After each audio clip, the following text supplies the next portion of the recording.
আসসালামু আলাইকুম প্রিয় দর্শক, সবাই কেমন আছেন? চলে আসলাম আজকের এই মুহূর্তে পাওয়া আবহাওয়ার খুবই গুরুত্বপূর্ণ সংবাদ নিয়ে। আজ বৃহস্পতিবার 14 মে, আগামীকাল শুক্রবার 15 মে, আগামী 24 থেকে 48 ঘন্টার মধ্যে সারা দেশের বিভিন্ন জেলার উপর ভয়াবহ কালবৈশাখী, শিলাবৃষ্টি, তীব্র বজ্রবিদ্যুৎ সহ বৃষ্টিপাত, ভারী থেকে অতি ভারী বৃষ্টির সঙ্গে বন্যা নিয়ে দুঃসংবাদ জারি করল আবহাওয়া অধিদপ্তর।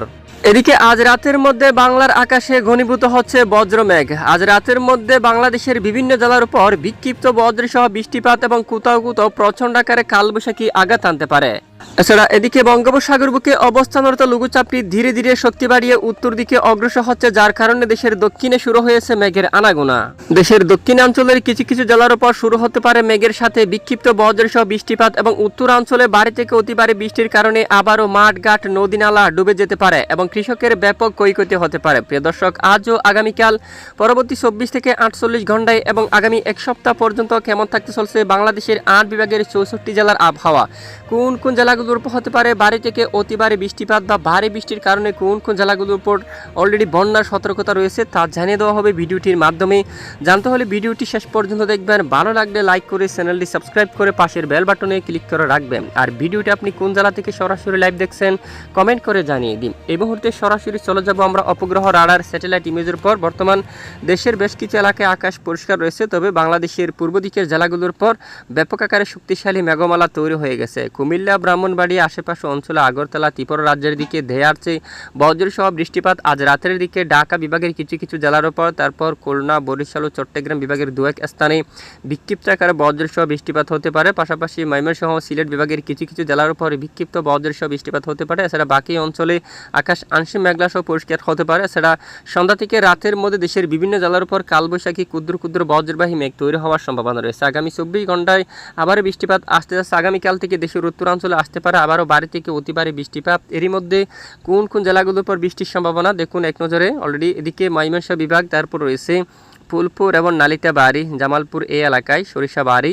এবং জলকাত্র, ত্রিশাল এবং কেন্দু অঞ্চল, কিশোরগঞ্জ, ইটিনা, পেনারবাগ, বিশনবাপুর, চাতকবাজার, এছাড়া সিলেট, এদিকে রয়েছে বড়লেখা অঞ্চল, হাইলাকান্দি, জাকিগঞ্জ, তারপর শিলচর, পাইলাপুল, তারপর দিকে রয়েছে ধর্মনগর, কামালগঞ্জ, কুমারঘাট এই অঞ্চলে বিক্ষিপ্ত বজ্রসহ বৃষ্টিপাতের সম্ভাবনা রয়েছে। এদিকে ঘোড়ারঘাট, বাদরঘাট, দিনাজপুর, তারপর রংপুর, এদিকে গাইবান্ধা এই অঞ্চলের দিকে বিক্ষিপ্ত আকারে বজ্রবিদ্যুৎ সহ হালকা থেকে মাঝারি এবং কোথাও কোথাও ভারী বৃষ্টিপাত হওয়ার প্রবল সম্ভাবনা দেখা যাচ্ছে।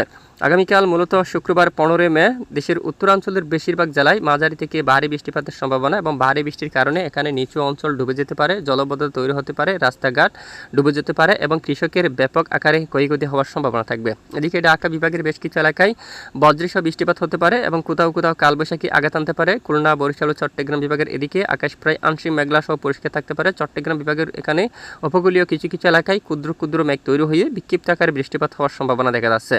এদিকে পশ্চিমবঙ্গের আকাশ একদম পরিষ্কার থাকতে পারে। দেখুন এখানে মূলত বৃষ্টির সম্ভাবনা খুবই কম, দু এক স্থানে বিক্ষিপ্ত হালকা বৃষ্টিপাত হলেও বাকি এলাকায় আকাশ একদম পরিষ্কার থাকার সম্ভাবনা রয়েছে। এরপরে চলে যাব 16 তারিখের আপডেটে। শনিবার 16 মে দেশের বেশ কিছু এলাকায়, বিশেষ করে ভোর সকালের দিকে উত্তরাঞ্চলে বৃষ্টিপাত শুরু হতে পারে, তখন মৌলভীবাজারের দিকে হতে পারে বৃষ্টিপাত। তারপর রয়েছে এদিকে বালাগঞ্জ, কুলাউড়া, বড়লেখা এই অঞ্চলে, তারপর এদিকে বিশেষ করে চরকাই এবং সিলেট এবং জৈন্তাপুর, জাকিগঞ্জ এই অঞ্চলে তীব্র বজ্রসহ বৃষ্টিপাতের সম্ভাবনা এবং চাতকবাজার, বিশনবাপুর এই এলাকায় বৃষ্টিপাতের সম্ভাবনা। এদিকে রয়েছে নেত্রীগুনা, ফুলপুর, নালিতাবাড়ি অঞ্চলে, বাগমারা, এছাড়া এদিকে জামালপুর, তারপর এদিকে বাহাদুরবাদ এবং শিবগঞ্জ, আক্কেলপুর, তারপর রয়েছে পঞ্চবিবি, এখানে ভালুরঘাট এবং এদিকে পাটনিটোলা এই অঞ্চলে তীব্র বজ্রসহ বৃষ্টিপাত হওয়ার সম্ভাবনা। এদিকে দেশের মধ্য অঞ্চল ঢাকা বিভাগের বেশ কিছু এলাকায় আকাশ পরিষ্কার থাকতে পারে তখন, এবং খুলনা ও বরিশাল, চট্টগ্রাম বিভাগের আকাশ আংশিক মেঘলা নিয়ে পরিষ্কার থাকার সম্ভাবনা রয়েছে। এরপরে দুপুর থেকে বিকেলের দিকে যেটা আমরা একটু দেখি, দেশের অধিকাংশ এলাকায় মেঘের আনাগোনা, বিক্ষিপ্ত বৃষ্টিপাত। এরপরে রবিবার 16 মে থেকে আবারও উত্তরাঞ্চলের বেশ কিছু জেলার উপর ধেয়ে আসছে আবারও ভয়াবহ বজ্রসহ মাঝারি থেকে ভারী বৃষ্টিপাত। তখন কিন্তু আবারও একই অঞ্চলে এদিকে বগুড়ার দিকে ঘোড়ারঘাট এবং এদিকে সরিষাবাড়ি, রাজীবপুর, গাইবান্ধা, ময়মনসিংহ বিভাগ, মাদান, বাগমারা, বিশনবাপুর, সিলেট এবং উত্তরাঞ্চলের জেলায় জেলায় ভারী থেকে অতি ভারী বৃষ্টিপাতের সম্ভাবনা রয়েছে আগামী রবিবার 17 মে। এরপরে সোমবার 18 তারিখ যদি আমরা একটু চলে আসি, দেশের উত্তর পূর্ব অঞ্চলে বজ্র সহ বিক্ষিপ্ত আকারে বৃষ্টিপাতের প্রবল সম্ভাবনা। এবার আমরা সরাসরি চলে যাব দেশের কোন কোন জেলাগুলোর উপর কী পরিমাণ বৃষ্টিপাতের সম্ভাবনা রয়েছে পরবর্তী 72 ঘন্টার মধ্যে। এদিকে ময়মনসিংহ, তারপর বাগমারা প্রায় 112 মিলিমিটার, 117 মিলিমিটার এরকম বৃষ্টিপাতের সম্ভাবনা আছে। বিশনবাপুর, মাদাম, তারপর এদিকে সিলেট, তারপর এদিকে প্রায় 127 মিলিমিটার পর্যন্ত, মৌলভীবাজারের দিকে প্রায় 150 মিলিমিটার পর্যন্ত বজ্রসহ বৃষ্টিপাত হতে পারে। আর এদিকে ঢাকা সহ দেশের কিছু কিছু এলাকায় বিক্ষিপ্ত হালকা বৃষ্টিপাত হতে পারে। খুলনা, বরিশাল ও চট্টগ্রাম বিভাগের উপর স্থানীয় মেঘ তৈরি হয়ে বিক্ষিপ্ত ক্ষুদ্র ক্ষুদ্র মেঘ তৈরি হয়ে বজ্রসহ বৃষ্টিপাত হতে পারে। পশ্চিমবঙ্গের আকাশ একদম ক্লিয়ার পরিষ্কার থাকতে পারে, বৃষ্টিপাতের সম্ভাবনা খুবই কম। পরের 5 দিনের আবহাওয়ার রিপোর্টে আবারও কিন্তু দেখা যাচ্ছে দেশের উত্তর পূর্ব অঞ্চলে বৃষ্টিপাত। মৌলভীবাজার, তারপর হচ্ছে সিলেট প্রায় 200 মিলিমিটার পর্যন্ত বৃষ্টিপাতের সম্ভাবনা। বিশনবাপুর, মাদাম, তারপর ময়মনসিংহ বিভাগ, বাগমারা এই অঞ্চলে তীব্র বজ্রসহ হালকা থেকে মাঝারি এবং কোথাও কোথাও ভারী বৃষ্টিপাত হওয়ার সম্ভাবনা দেখা যাচ্ছে। দেখুন, আর এদিকে বঙ্গোপসাগরের বুকে অবস্থানরত লঘুচাপটি অলরেডি ধীরে ধীরে কিন্তু দুর্বল হয়ে পড়বে এবং এই লঘুচাপটি দেশের উপর আঘাত আনার তেমন সম্ভাবনা নেই। তবে লঘুচাপের প্রভাবে উপকূলীয় অঞ্চলে হালকা মেঘের আনাগোনা শুরু হয়ে গেছে। বিশেষ করে শেষ রাতের মধ্যে দেশের দু এক স্থানে বিক্ষিপ্ত আকার বৃষ্টিপাত হতে পারে। তো এ হচ্ছে মূলত আজকের আবহাওয়ার খুবই গুরুত্বপূর্ণ সংবাদ। এতক্ষণ আমাদের সাথে থাকার জন্য অসংখ্য ধন্যবাদ।